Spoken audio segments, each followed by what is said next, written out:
저 상기도 안 되니까. 제가 다른 때 강의 몇 번 들어보신 분은 알겠지만은 저는 교재를 정해놓고 교재 안의 내용을 거의 안 합니다. 그런데 이번 시간은 최대한 이 안에 있는 천태 스님의 말씀을 한 글자 한 글자 다 읽어보려고 해요. 불자님들도 그 인연을 한번 가져보시라고 그렇게 이해하시고, 제가 불교에서 제일 어려운 개념 중에 하나가 공 아닌가요? 공. 저는 여러 번 말씀드렸는데 중론에 보면은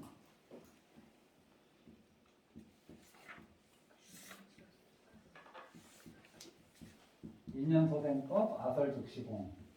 근데 이 글은 좀 외우시는 것도 좋죠. 인연으로 소생한 법을 나는 이게 그냥 공이라고 말한다. 그러고 나서 더 심층적으로 이해하는 것은 개인의 영역입니다. 저 글자를 이해하고, 제가 오늘 그냥 한번 쇼를 한번 해보려고요. 이게 설탕이 담긴 거라, 설탕. 좀 아깝지만 공부를 위해서 설탕 반컵, 소금 반컵, 이거 밖에 있는 흙 반컵, 그 다음에 우리 먹는 차 반컵, 이 물 반컵, 그리고 이제 이걸 이제 섞어요. 이게 이제 인연소생법이에요. 설탕, 소금, 흙, 차, 물, 이렇게 5가지가 섞였는데 이게 뭡니까? 아무것도 아니에요? 여기 있잖아. 실제로 있죠. 우리 눈앞에 있잖아요. 눈앞에 있다고, 이 물건이. 아직 이름이 없죠. 아직 이름이 없어 이게. 짬뽕? 그러면 이거를 딴 사람한테 설명해 줄 때 뭐라고 설명해 줄 거예요? 이 물건에 대해서. 그거는 설탕, 소금, 흙, 차, 물이 화합된 거다. 이렇게 얘기할 수밖에 없잖아요. 그거 외에는 달리 설명할 방법이 없잖아요. 그러다가 우리가 이게 이제 전 세계적으로 여기 어떤 이름도 그냥 막 지어지는 게 아니라 이유가 있어야지 이름 지어지거든요. 어떤 이유에서 저거를 아무거나 형? 이렇게 이름을 지었다, 이거를. 형이라고. 그리고 이제 사람들이 이걸 보고 이제 형이라고 이해를 해. 이 형과 그러면 얘하고 무슨 의미가 있느냐? 형으로 얘를 드러낼 수 있느냐? 인연에 의해서 이런 화합물이 생겼어요. 인연에 의해서 이런 화합물이 생겼는데 여기에 이것이라고 할 만한 것이 있느냐? 그럼 이것을 설명하기 위해서는 이것은 설탕, 소금, 물, 차, 흙이 섞인 것이다. 거기에는 그거 외에는 달리 이거를 설명할 방법이 없어요. 이것이 무슨 한 물건인 것처럼 설명할 방법이 없어요. 그래서 부처님께서는 우리 몸을, 인연소생하는 우리 몸을 이거를 형이라고 한 거나 이거를 몸이라고 하는 이름 붙인 거나 똑같아요. 몸에 무슨 특별한 깊은 이치가 있어서 그런 게 아니라. 그래서 부처님, 몸은 도대체 무엇입니까? 그러니까 몸은 물질로만 놓고 보면은 지수합풍의 화합물이다. 이렇게 말씀하세요. 또 기능으로 보면은 눈, 안, 이, 설시, 눈, 귀, 코, 혀. 의는 아니지? 눈, 귀, 코, 혀, 몸. 이렇게 요것들이 모여진 화합물이다. 이렇게 얘기하세요. 그래서 여기에 이 몸에는 몸이라고 할 만한 것이 없다. 이렇게 얘기하시는 거예요. 그거를 우리는 불교에서 그걸 공이라고 합니다. 그걸 공이라고 해요. 무엇이 없는 거를 공이라고 하는 게 아니라 우리 실제로 불자님들 눈앞에 제 몸이 있잖아요. 이 몸이라는 것이. 그리고 이것이 이 현상계에 오늘 최초로 탄생했잖아요. 있어. 공이라는 것이 이 물건이 없다는 게 아니에요. 이 물건이 있는데 이 물건이라고 할 만한 것이 없어. 이 물건을 도대체 그럼 뭘로 사람들한테 설명을 해줘야 되냐? 설탕, 소금, 물, 차, 흙이 지섞인 화합물이다. 금강경에서는 이걸 일합상이라고 해요. 하나로 합해졌다 그래요. 여러 가지 것들이. 그래서 그런데 이것이 흉이다. 아까 흉이다라고 이제 인식하기 시작하면서 이것이 흉이라는 거에 대한 우리는 지금 이거에 대해서 집착이 안 생기죠. 왜? 나한테 필요 없는 거니까. 그리고 저도 뭔지 모르니까. 그런데 그게 자기한테 필요하다는 착각이 들기 시작하고 내 것이다라는 생각이 드는 순간에 거기에 강한 집착이 생기지. 공인 줄 모르고. 이게 이제 이론적인 거고 나머지 더 심층적인 거는 불자님들의 목입니다. 내 몸도 내 몸이 눈, 귀, 코, 여, 몸 또는 핏줄, 뼈, 가죽, 근육 이런 거에 혼합물이다. 거기에 무엇이라고 할 만한 것이 없다. 그걸 우리는 불교에서 공이라고 한다. 집착할 만한 것이 하나도 없다. 마음은 또 아설즉 인연소생 마음. 법 대신에 인연소생 마음. 부처님 이 마음은 도대체 무엇입니까? 그러니까 마음은 공이다 그러거든요. 부처님은 마음을 공이라고 해요. 공하다고. 공하다고 하면 마음이 없다라는 게 아니에요. 마음이 이 물건이 현상계에 흉이라는 것이 현상계에 존재하지만은 흉이라고 할 만한 것이 없잖아요. 그냥 인연에 의해서 만들어졌을 뿐이잖아요. 흉이라고 할 만한 것이 없어. 그럼 저걸 분리하면은 저렇게 다섯 가지가 섞여 있을 때 흙만 따로 해서 흙이 그러면 흉이냐?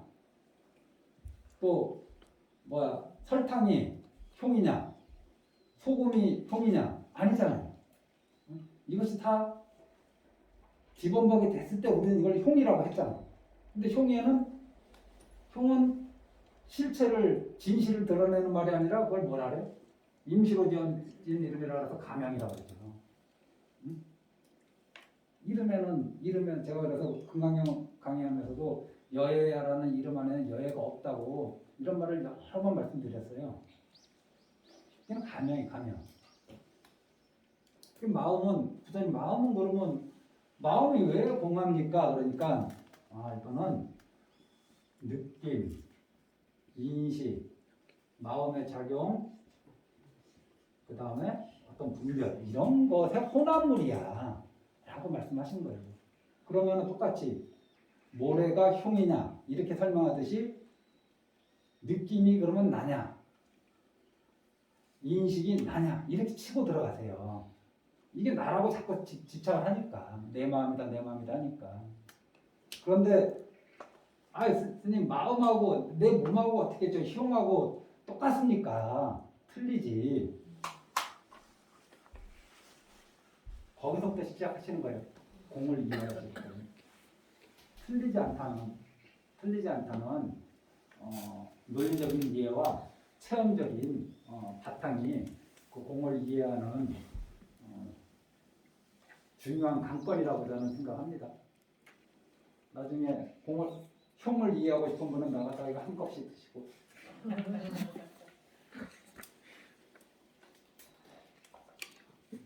이게 만병통착일지도 몰라요. 이 세상에 없던 물건이 만들어져가지고.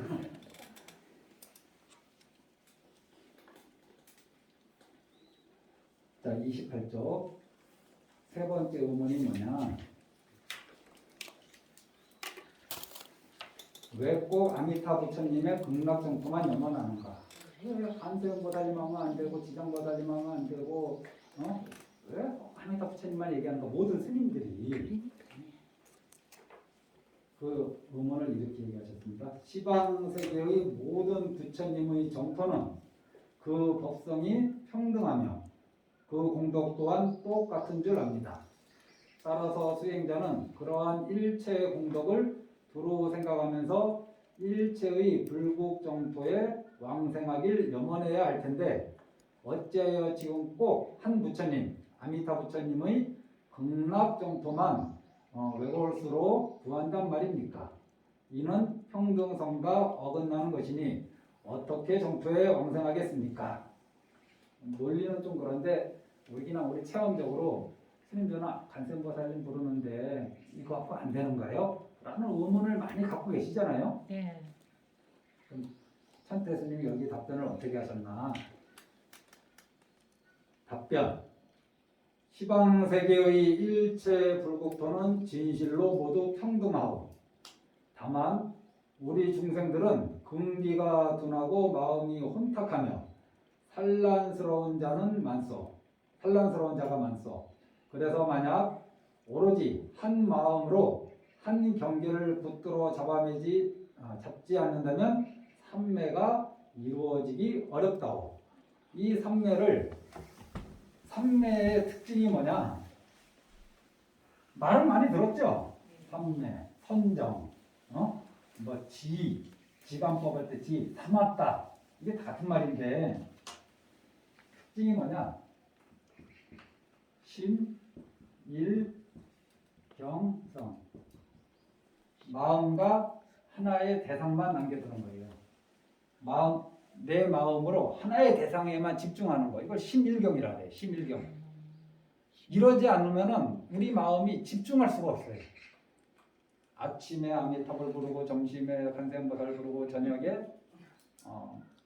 지장보살 부르고 좋죠. 안 부르는 사람에 비하면은 100배 1000배 좋죠.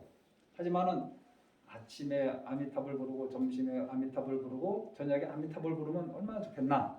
그런데 이제 이렇게 의문하는 거예요. 그러면 스님 아미타 부처님이나 관세음보살님이나 똑같은데 아침에 관세음보살님 부르고 점심에 관세음보살님 부르고 저녁에 관세음보살님 부르는 거하고 아침에 아미타 부처님 부르고 점심에 아미타 부처님 부르고 저녁에 아미타 부처님 부르는 게 뭐가 차이 나느냐. 이 궁금증이거든요. 어찌됐든 마음을 좀 고요하게 이 삼매 선정이 우리한테 가르쳐주고자 하는 거는 마음을 고요히 하는 거거든요. 그 마음을 고요히 하는 방법은 생각을 많이 하는 게 아니라 생각을 한 가지로만 하는 거예요. 그 연습을 하는 거예요.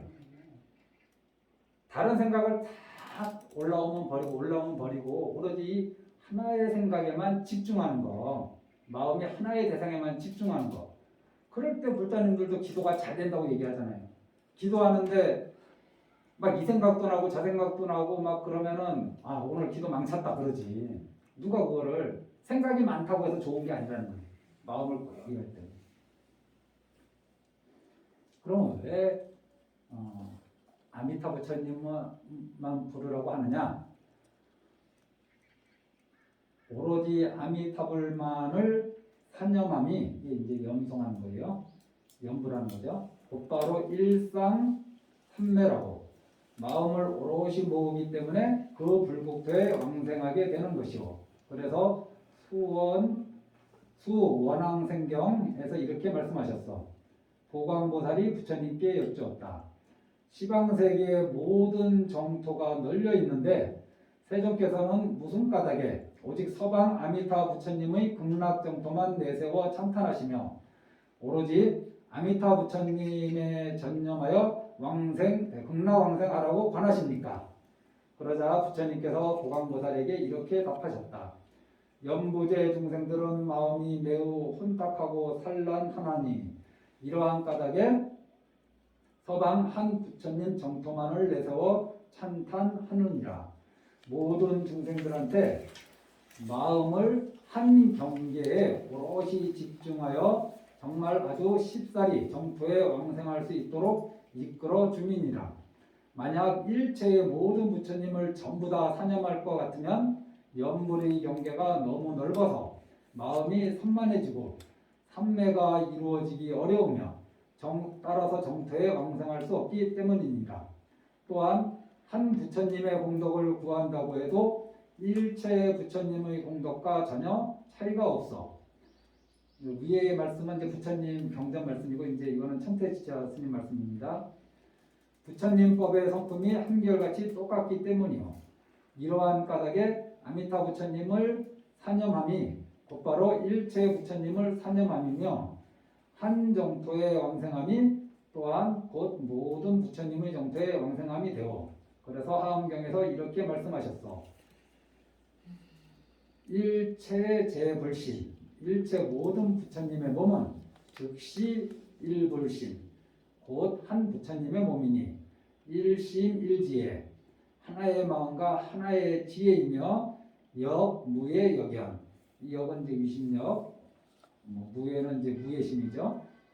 두려움이 없는 것 역과 무예 또한 그러하다. 또 이렇게 말씀하셨어.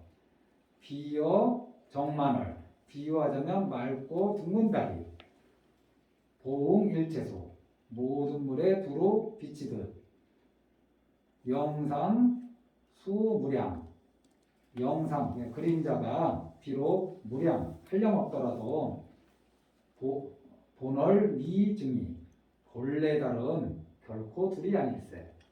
여시 무예지 이와 같이 무예의 지혜로서 성취 등정각을 성취하신 분 응연일체찰 응당 일체찰 찰은 세 개거든요. 북도 일체 세계에 놔두셔도 불신 무유의 부처님 몸은 무유의 불이 아니다. 이런 뜻인데 이게 우리 의문에 대한 답인가? 이제 나머지 글을 읽어보시죠.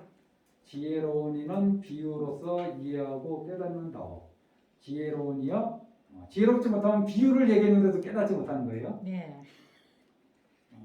지혜로운 이여 그대는 일체의 달 그림자가 곧 한 달의 그림자이고 거꾸로 한 달의 그림자가 곧 일체 달의 그림자인 줄 깨닫겠소.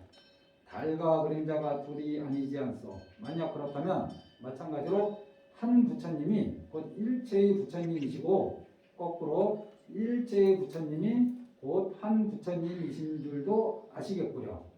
법신은 본디 둘이 아니기 때문이요. 이러한 까닭에 한 부처님을 치열하게 지성으로 염송할 때 곧바로 모든 부처님을 염송하는 것이라고. 이거는 우리가 본래 처음에 의문 가졌던 거에 대한 명쾌한 해답은 아니에요. 그 해답은 뒤에 나옵니다. 다음 의문에서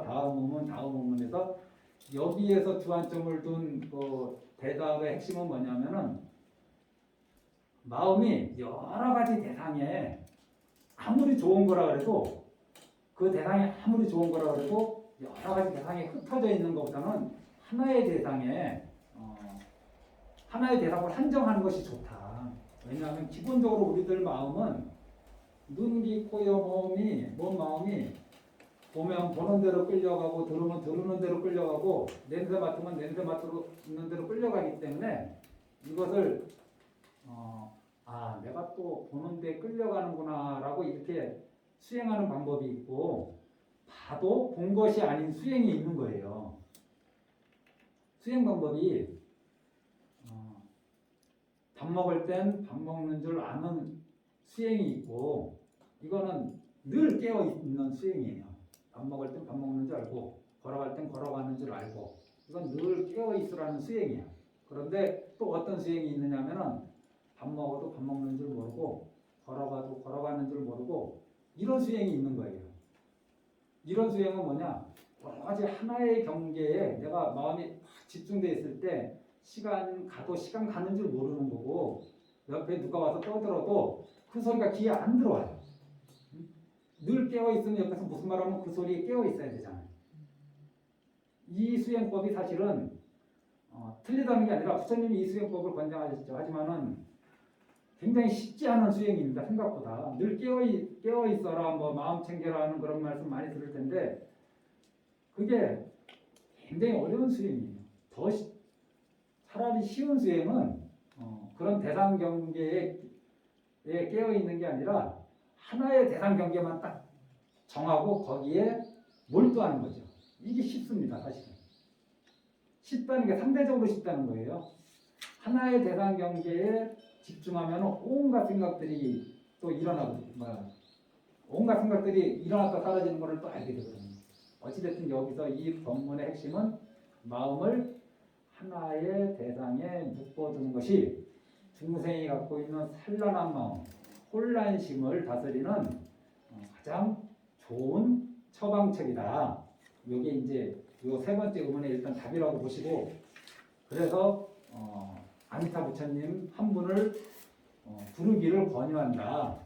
그럼 왜 아미타 부처님을 불러야 되느냐라는 거기에 대한 답은 명확하게 나오지 않았어요, 아직. 맞죠? 네. 그렇지 않나요?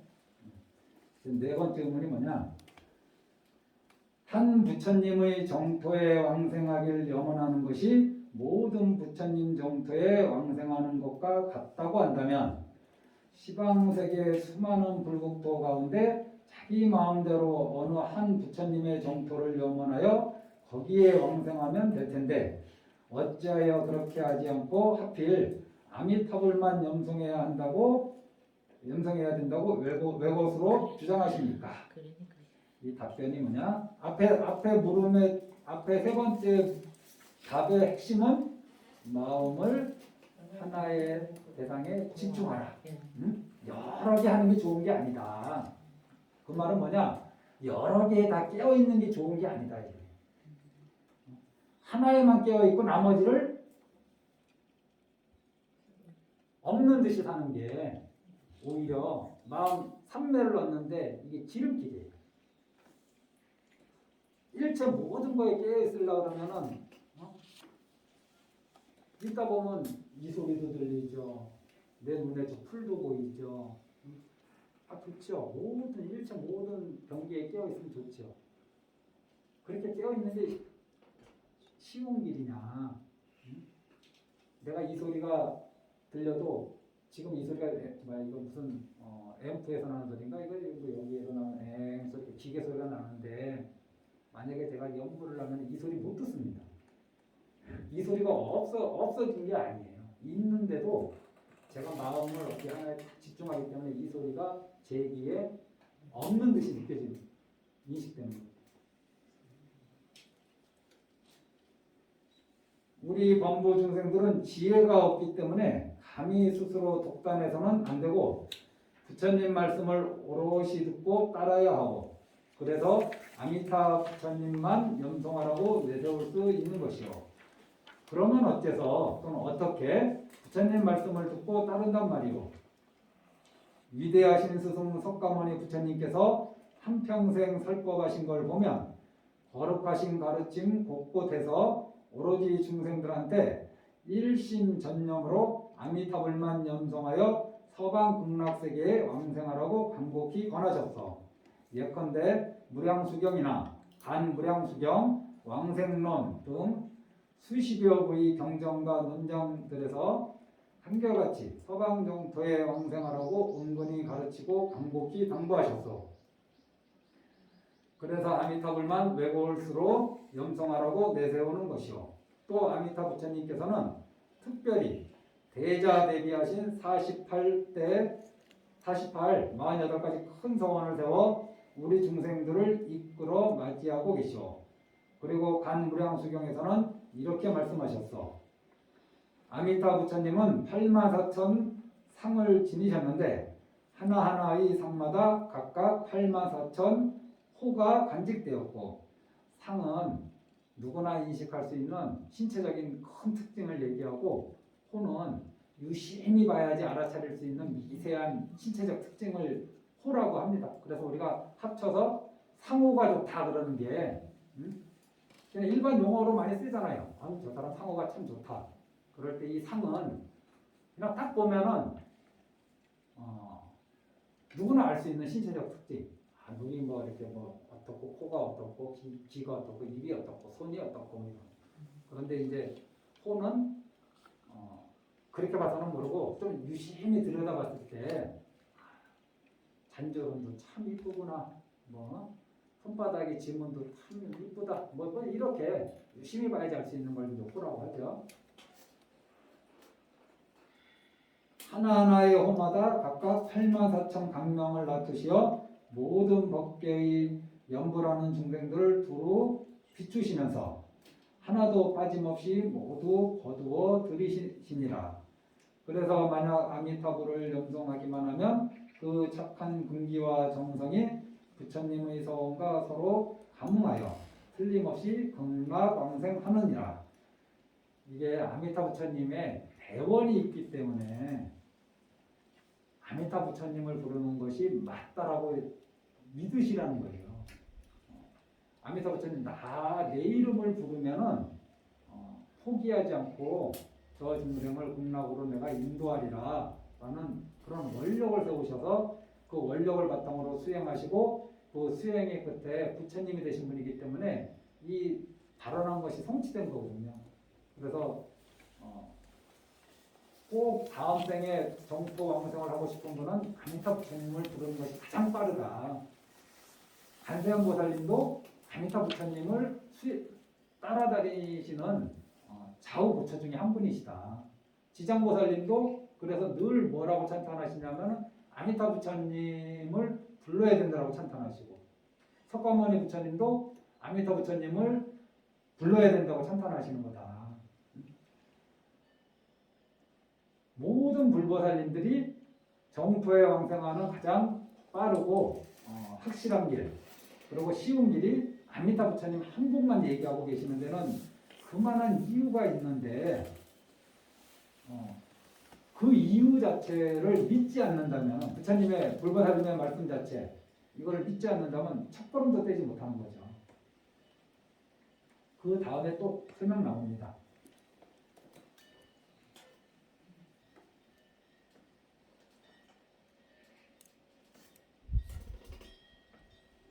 그래서 만약 아미타불을 염송하기만 하면 그 착한 근기와 정성이, 이거는 중생의 입장이고, 부처님의 서원, 아미타 부처님의 서원과 서로 감응하여 틀림없이 극락왕생하느니라. 또 아미타경이나 대무량수경, 고우망 다란이경 등에서도 이르기를 석가모니 부처님께서 이들 경전을 설법하실 때 한결같이 겐지스강 모래알 수만큼 많은 시방세계 모든 부처님들께서 각각 그 혀를 길게 들이우시어 삼천대천세계를 두루 뒤덮으신 채 일체 중생이 아미타불을 염송하면 부처님의 대자 대비하신 본원력의 가피를 받잡기 때문에 48개원이죠. 결정코 극락세계에 왕생하게 된다고 증명하고 계신다고 말씀하셨어.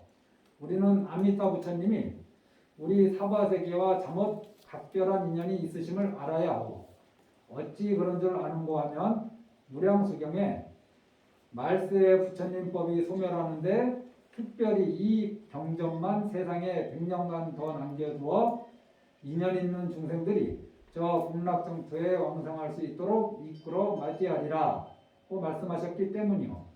그래서 아미타 부처님께서 이 사바세계의 지독히 혼탁하고 사악한 중생들과 잠옷 각별한 인연이 있으심을 알 수 있다오.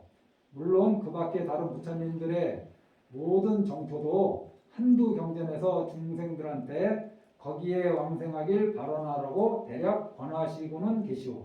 그렇지만 아미타 부처님의 극락정토처럼 수많은 경론이 도처에서 고고정령으로 은근하고 강독하게 왕생하길 전하시는 불국토는 전혀 없어. 예를 들면 간세음보살 도문품을 보면은 간세음보살님을 부르면은 이러이러한 공덕이 생긴다. 지장경을 읽으면은 또 이러이러한 공덕이 생긴다. 문수보살님, 또 나반전자님 이런 분들을 부르면은 이러이러한 공덕이 생긴다 하는데, 그러한 말씀은 특별한 경우에 넓게 하지 않으시고 제한적으로 하셨고 어느 보편적으로 말씀하신 거. 그래서 불보살님의 대명사라고 얘기하는 거예요. 보편적으로 말씀하시는 거는 아미타 부처님을 부르는 것이 가장 빠르고 가장 정확하고 가장 간명하다 이렇게 이제 말씀하시는 겁니다. 그래서 역대 조사스님들 하두선을 했든 뭐 조사선을 했든 뭐 감법을 하셨든 전부 다 나중에는 법문한국층에서 뭐라 그러냐면 나무아미탑을 연불하는 것이 가장 빠르고 쉬운 길이다. 이거를 같이 말씀하세요. 우리가 49제 때 한그 6조 해능 스님의 그 짧은 그 내용 기억 안 나도 몇 번 읽었잖아요. 우리가 서산대사의 그 말씀들 읽었고 이분들이 전부 다 하두선을 중시하고 조사선을 중시하시는 분들이거든요. 그런데 결국은 이분들도 아미타불 수행을 부정하거나 잘못된 거라고 얘기하지 않고 최상승 수행법이라고 찬탄하십니다. 모든 스님들이 법화경을 의지해서 수행하신 천태 스님도 아미타불을 이렇게 부르는 것이 맞다고 이렇게 찬탄하시는 거고 아니면 다른 방법을 얘기하셨겠죠. 이분이 감법의 대가거든요. 천태지감법이라고 해서 마하지간이라고 해서 감법의 대가예요. 요즘 우리로 치면은 사마타 위파사나의 대가예요. 대신 사마타 위파사나 그 수행 방법이 이 중국을 통해 우리나라에도 전해지지 않아서 요 근래 동남아에 가서 공부하고 오신 분들이 퍼뜨리고 있는 게 아니에요. 우리나라에 벌써 1000년 전 처음 불교가 들어올 때 이 사마타 위파사나 수행법이 들어왔어요. 들어왔는데 안 맞는 거예요. 이쪽 풍토하고. 그럼 부처님 수행법이 사마타 위파사나밖에 없으면은 요 감법만 유일하다면은 그래도 힘들어도 이 감법을 했겠죠. 하지만은 불교 수행법은 많잖아요. 여러 가지 있잖아요. 그래서 그 지역에 맞춰서 부처님의 근본 가르침에 부합되는 그 가르침들이 이제 퍼지는 거죠. 누가 달라이라마는 간세음보살님의 하연이라고 하지 않나요? 달라이라마 스님이 제일 강조하시는 게 뭐냐면 아미타불 연불하라는 거예요. 아미타불 연불하라고. 당신이 간세음보살님의 하신이라고 사람들이 칭송하는데 아미타불 연불하는 게 제일 빠르다. 하두선 하는 분들 입적하시면은 대중들이 가만히 앉아서 하두해야 되는데 안 하고 남아미탑을 하거든요. 이분도 극락왕생 하시라고. 살아생전에는 극락왕생의 뜻을 두지 않고 견성성불의 뜻을 두신 분들인데 입적하시는 순간부터 해양하는 날까지 남아미타불이 끊어지질 않아요. 모든 스님들이 다 그렇게 믿고 생각을 해요. 네, 어서 오십시오. 들어와서 앉으셔도 되고 참배하고 편안하게 참배하고 나가셔도 됩니다. 네. 지장보살님이나 간세음보살님은 조금 부처님이 말씀하신 그 양이나 범위가 제한적이고 넓지 않다면은 아미타 부처님에 대한 그 찬탄이나 그 공덕에 대해서는 모든 경전에서 말씀하다시피 하는 겁니다. 그래서 가급적이면은 불자님들이 스님 저는 지금 몇 년째 간세음보살님 하고 있는데요. 간세음보살님 하십시오라고 저는 얘기합니다. 저는 지장보살님 합니다. 지장보살님 열심히 하십시오. 그러다가 어느 날 아미타 부처님을 부르는 법문을 듣고 그런 마음이 딱 생겼을 때 아니야 나는 지금까지 이것을 했으니까 이걸로 갈 거야. 아미타 부처님 안 할 거야. 이렇게 생각하지 말고 마음을 열으시라고 그쪽으로 그렇게 저는 이제 얘기합니다. 그리고 우리가 흔히 얘기하는 거 간세음보살님이 믿고 의지하는 분이 아미타 부처님. 그럼 간세음보살님을 부르는 거, 간세음보살님이 부르는 아미타 부처님을 부르는 거. 저는 그래서 아미타 부처님을 부르는 게 다이렉트로 직접적으로 바로 갈 수 있는 길이다 이렇게 말씀드립니다. 일단은 그렇게 말씀드려요.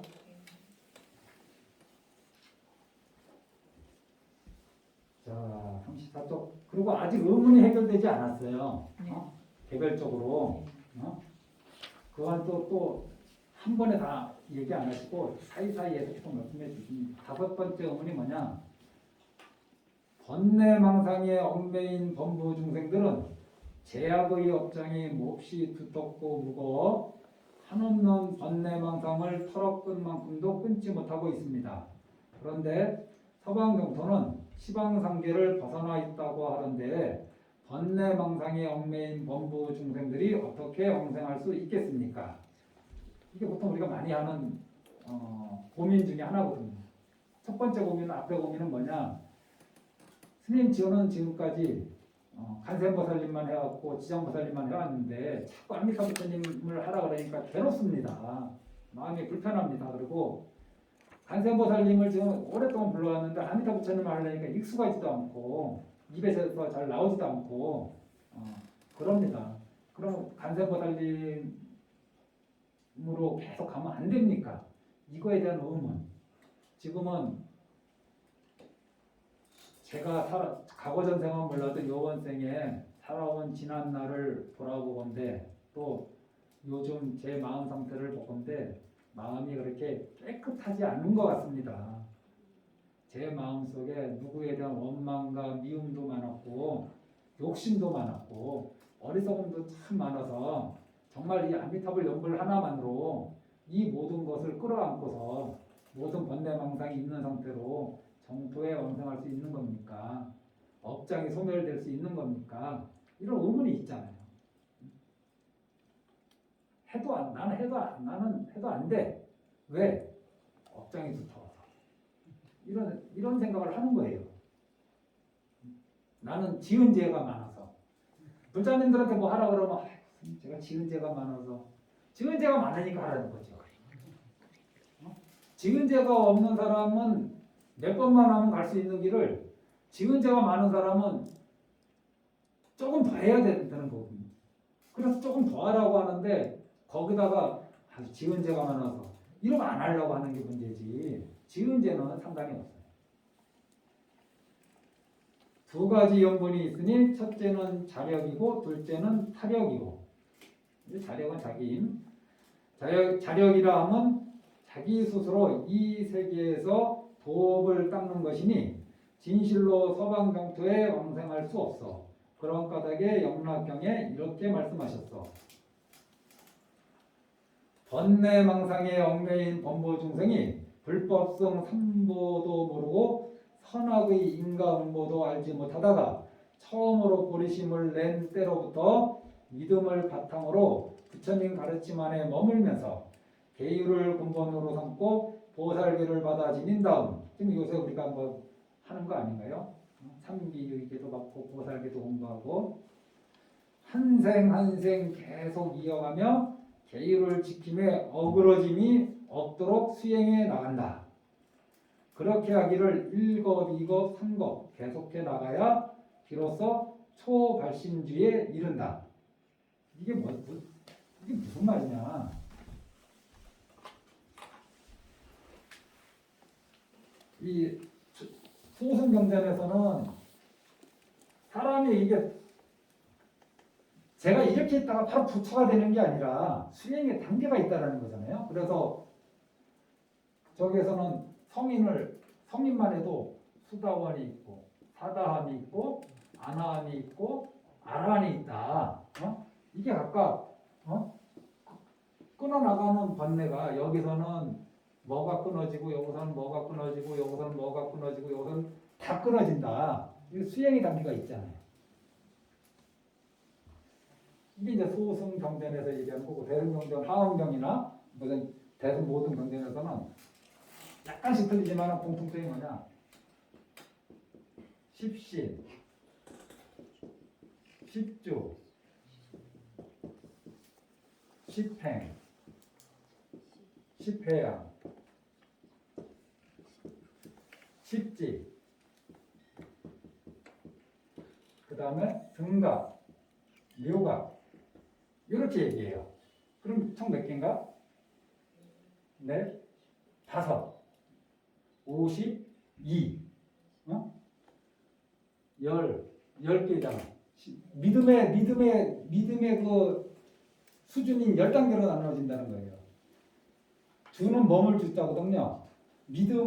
마음을 낸 다음에는 이제 수행에 머무는 거잖아요. 예를 쉽게 얘기하면은, 수행하는 그 수행자로 머무는 그 삶, 그게 10단계. 그 다음에 실천하는 행, 그 다음에 실천한 걸 해양하는 그런 게 또 10단계. 이거는 이제, 뒤에 이제 드디어 이제 성인의 경지에 오른 거죠. 그 다음에 등각묘가. 이 등각묘기가 보통 간센보살님이나 지장보살님 같은 분들이 여기에 계신다고 얘기도 하는 분이 있어요. 그 여기 묘각이 이제 완전한 부처님이에요. 석가모니 부처님, 아미타 부처님. 여기가 간센보살님 같은 분이 계신다. 여기 지장보살님 같은 분이 계신다. 보살님이잖아요. 부처님 아니잖아요, 지금. 미륵보살님. 그래서 이 등각이 일단은 아까 첫 번째, 세 번째 의문에 등각에 계신 분들을 부르는 것보다 묘각에 계신 분을 부르는 것이 낫지 않냐. 응? 완벽한 깨달음을 이루시고 또 그 이분이 우리한테 약속하신 게 뭐냐? 나를 지극정성으로 불러서 마음을 다 일심불란으로 불러서 마음이 흐트러지지 않으면은 내가 만든 정토 세계에 데려가겠다 이렇게 약속해 주신 거 아닌가요? 일단 또 한 가지 약간 제가 다 비슷한 걸 하나 드리고 이 십신이 10가지 이제 막 믿음이 생기는 10가지 요거를 범부라고 해요. 범부보살이라고 해요. 믿음만 내갖고는 우리는 대승불교에서는 범부라고 해요. 이런 믿음만 있는 거야. 삼도에 대한 불법 삼도에 대한 믿음. 그러니까 여기 부처님에 대한 믿음이 있죠. 가르침에 대한 믿음이 있죠. 스님들에 대한 믿음이 한 50%씩 되는가? 스님들에 대한 믿음까지 딱 있다. 그러면 이제 범부보살에 이제 다다른 거예요. 근데 이것도 10단계로만. 요거를 이제 범부 다음에 뭐야? 현인이라고 그러잖아요. 현인. 우리가 보통 현인이라고 그러잖아요. 그리고 이 십지 이상을 성인이라고 해요. 이게 3개 있다 그래서 이거를 사면이라고 해요. 이거를 십성이라고 해요. 그래서 사면 십성이란 말을 많이 하거든요. 불교에서. 사면 십성. 그런데 지금 여기에서 그 계율을 지키고 계율을 절대 어기지 않고 이렇게 살면서 얼마나 세월을 보내야 된다고 써 있어요? 3급까지요. 1급, 2급, 3급까지요. 1급이 뭐냐? 1급. 겁먹지 마세요. 너 아주 축소해서 얘기하면 우리 대형전만한 바위가 있다고 봐요. 그런데 하늘에서 선녀가 잠자리 옷 같이 나풀거리로 아주 얇은 옷을 입고 내려와 100년에 한 번씩 내려와서 그냥 여기 온 게 아니라 날아가면서 그 잠자리 옷이 우리 대형전만한 바위를 한번 싹 스쳐. 그리고 100년에 한 번씩 내려와서 싹 스치고 지나가. 또 100년이 나와서 다 스치고 지나가서 이 바위가 다 달아 없어지는 거를 겁이라고 합니다. 어마어마한 시간이죠. 응? 그렇게 했을 때 아까 무슨 주? 초발심주. 초발심. 이 10주 가운데 첫 번째가 발심주거든. 이제 시작했다. 이제 범부보살에서 벗어나서 이제 현인의 단계에 들어선 거예요. 산법이 지나면. 잠자리 날개가 이만한 사실은 이거보다 더 큰 바위거든요. 근데 쉽게 얘기하면 우리 대형전만한 바위를 100년에 한 번 내려가면서 탁 스치고 지나가. 또 100년에 와서 탁 스치고. 사실 바위가 닳겠어요. 그렇게 해서. 하여튼 그래도 아예 안 닿는 것보다는 스치고 지나가면 뭔가 물방울 떨어져서 바위에 구멍 나듯이 그렇게 되겠지. 그만큼 긴 시간 동안 수행을 해야지. 자기 힘만으로 수행하려고 그러면은 이렇게 긴 시간 동안 수행해야지 자기 업장을 다 녹이고 차근차근 자기 힘으로만 착착착 해서 부처님이 될 수 있는 거다. 석가모니 부처님이 과거 생에 얼마나 많은 보살행을 닦으셨어요. 어? 그때 부처님이 아니었거든요. 어? 뭐 연등 부처님 처소에서 무슨 부처님 처소에서 또는 비둘기였을 때뭐 모르였을 때 뭐 많이 나오잖아요. 본생당. 그렇게 해서 많은 보살행을 닦으면서 착착해서 금생에 부처가 됩니다. 그러니까 자기 힘으로 보리수에 앉아서 불가를 이루는 거는 이렇게 긴 시간 노력도 어마어마하고 까딱하면은 하다가 멈추는 일이 다반사고 자기 힘으로 하는 게 힘들다 자력이. 근데 이 연불수행은 뭐냐? 이 범보보살도 갈 수 있는 거예요.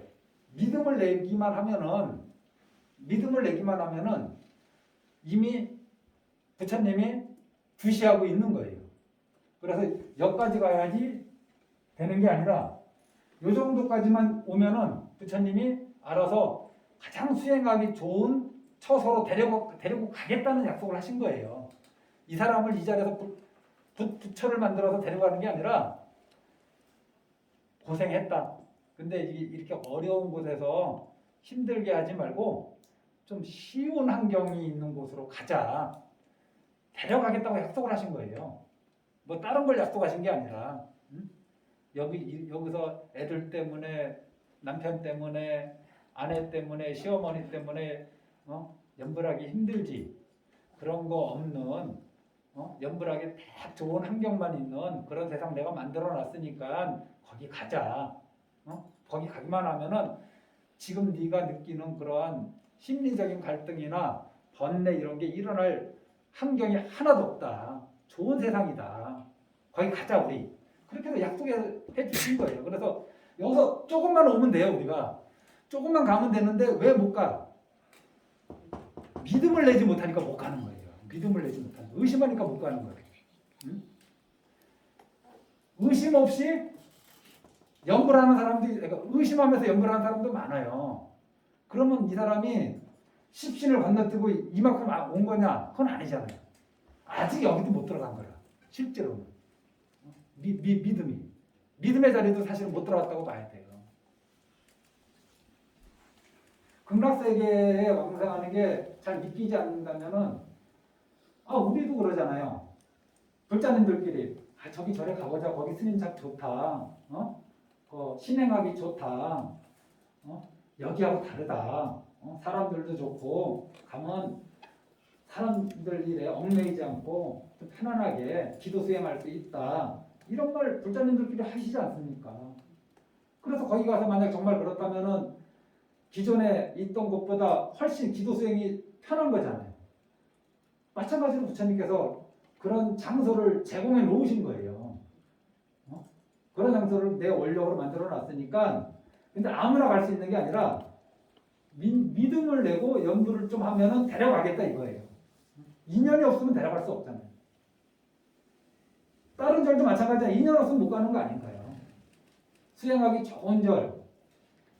거기나 여기나 똑같겠지. 뭐 사람 사는 데가. 안 가. 좋은 곳이 있어서 안 가려고 한다면 그런 비유가 뭐죠?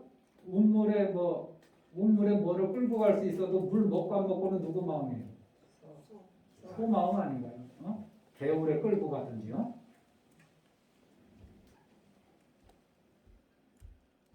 그래서 한미터 부처님이 우리한테 약속하신 건 딴 게 아니라 지금 힘들지, 연불하기 어렵지, 수행하기 어렵지, 계율 지키기 어렵지, 자꾸 이상한 나쁜 생각 나지. 그거는 이 오타각세가 그런 업으로 만들어진 세상이기 때문에 그런 거야. 그런 것이 없는 세상에 가면은 저절로 그런 생각이 안 나게 돼 있다. 내가 그거 만들어 놨으니까 가자 이거거든요. 그리고 간세음보살님도 내가 믿는 아미타 부처님이 세계를 만들어 놨으니까 갑시다 이렇게 중생들한테 얘기하는 거고, 지장보살님도 먼저 업장 두터운 중생들한테 한만 얘기도 소용이 없으니까 일단 그네들 구제해 준 다음에 정토에 가자, 극락세계에 가자 이렇게 얘기하시는 거고. 인연이 깊은 사람은 아미타 부처님을 바로 얘기하면 바로 그래 갑시다 하고 딱 오는데 업장에 두터운 사람은 안 들으려고 해요. 그러면 다른 방편을 써야죠. 일단 그 사람한테 업장을 조금 녹이고 그 자리에서 조금 벗어나게 하는 방편을 쓴 다음에 숨 좀 돌리고 나면 이제 좀 더 이렇게 향상하는 올라가는 방편을 쓰는 거죠. 어디까지 읽었습니까? 3급 10 초발 16일. 그래요. 이제요.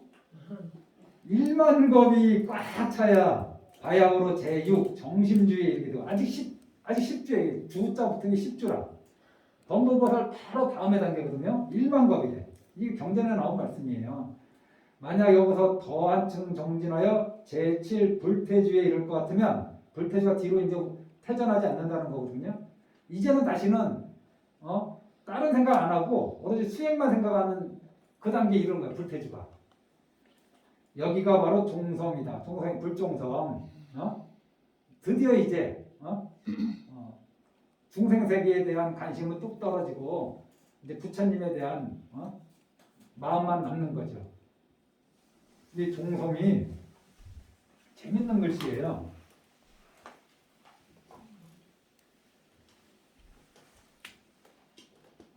이게 씨앗 뿌릴 때 우리가 종이라 그러잖아요. 이게 성문의 성품인데 그래서 종은 가변적이야. 왜냐? 씨앗을 뿌리면은 열매가 열리니까.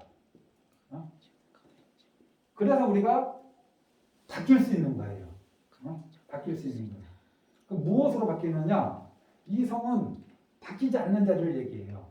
본성의 자리. 대성불교에서는 불성의 자리.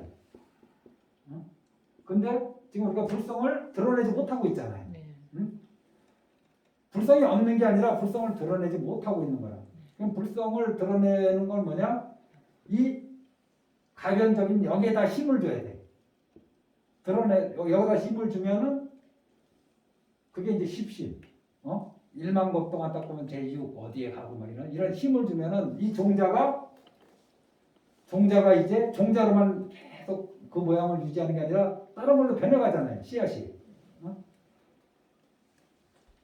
글자 자체가 재밌는 글자라고. 종성이라는 글자 자체가. 결국 우리가 이 불성을 확인하는 그거잖아요. 근데 이 자리에서 불성을 딱 확인하면 부처가 되는데 거기까지 안 봐도 되는 거예요. 연불은. 아까 제가 말씀드렸잖아요. 완벽한 수행을 한 사람들을 모아서 극락세계에서 같이 살자 이게 아니라 어느 정도 하면은 아이고 고생했다 애썼다 이제 정말 수행하기 쉬운 곳으로 내가 데려가 줄게. 중생을 데려가시는 중생을.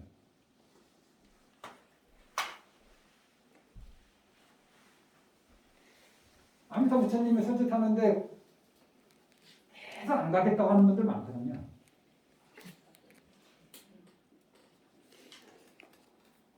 자, 이거 요거만 쭉 읽고 좀 쉬죠. 시간이 나 이게 이상한 자력 수행의 대강을 말씀하신 것인데 끝내 서방 형태에는 왕생하지 못하는 것이요. 못하죠. 1급, 2급, 10급 막 이러는데 100년에 한 번씩 선녀가 내려와서 잠자리 날 옷으로 스치는 그 시간 동안 수행하실 자신이 있습니까? 그 긴 시간 계속 이 마음 물러나지 않고 수행하실 자신이 있으세요? 아니면 요번 생에 내가 좀 다른 일 하면서 연구를 한번 해보실 마음이 있으신지. 그럼 수행하기 좋은 곳에 데려가는 거지 수행을 완성시켜주는 게 아니에요. 그냥 수행하기 좋은 곳에 데려갈 뿐이에요. 반면 타력이라 하면 아미타 부처님께서 연불하는 중생들을 모두 대자대비의 원력으로 거두어 주심을 굳게 믿고서 곧장 보리심을 내어 이게 십신의 단계예요 지금. 믿고서 보리심이 신심이거든요. 보리심을 내어 연불삼매의 수행을 하는 것이요. 시방상계의 중생의 몸 다시 받는 걸 지긋지긋하게 싫어하며 신심을 내어 보시와 지게로 복덕을 닦아가되 하나하나 수행마다 한결같이 아미타 부처님의 서방정토에 왕생하길 해양 발언하는 것이요. 그러니까 이게 지금 나왔죠. 원력을 가져라, 신심을 가져라, 발언해라, 신심을 가져라, 그 다음에 실천해라. 그런데 제가 방생하면 방생 맨 끝에 문장이 뭡니까? 산자와 죽은 자 모두 나중에 아미타 부처님을 배워지이다 이렇게 방생 바라본 끝에 이렇게 하거든요. 방생의 목적이 다 다를 겁니다. 자식이 몸이 아파서 방생하시는 분도 있고 자식이 잘 되기를 바라는 마음으로 방생하는 분도 있고 하지만은 저 따라 읽다 보면은 자기도 그런 발언을 하는 거예요. 모두 극락과 방생에 해야만은 이것 천수경에서도 그렇지 않은가요? 신묘장구 대단하니도 하고 참회진원도 하고 정법계진원 다 하고 나서 원화진생무별령 아니 그 뭐지? 열의 10대 발언문이 뭐죠?